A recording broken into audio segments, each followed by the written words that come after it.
So atong tanahon nga kung ang tao mahinadlokod sa Dios, ari sa tasad dito na nimo Dios 20. Adto ka kang siwa nga imong Dios, kaniya mag-alagad ikaw, kaniya makikibusa ikaw, sa ka. O pinaagi sa iyang ngalan, manumpa ka. Okay. So dinhi mao sa gihapon nga mahadlo ka sa Ginoo ug kaniya mag-alagad ka. Kung ikaw walagad sa Ginoo, batunan mo gyud ang pagkahadlo. Dili na lang ta makuha og example dinhi sa kalibutan kay ang iya sa Dios dili man ikatandi. Gawas lang sa mga butang aron pagpadayag sa mga butang na dili kita. So arita sa Job 28 versikulo 28.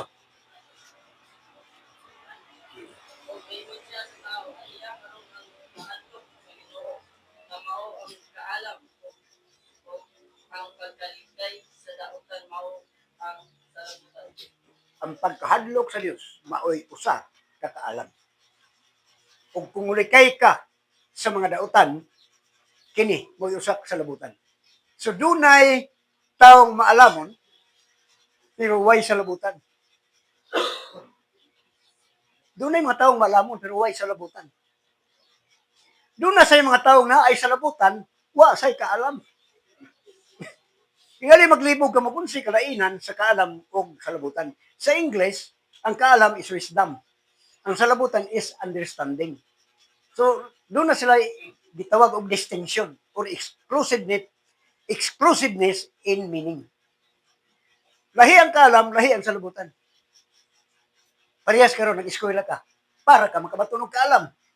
Pero di ka balo mo basa, di ka balo mo sabot sa iyang eskwelahan. Matod pa sa doon ako nadunggan sa gobyerno na kung sa mga bata karon nang graduar sa high school, dili ka balo mo basa. Dili makasabot sa ilang gibasa.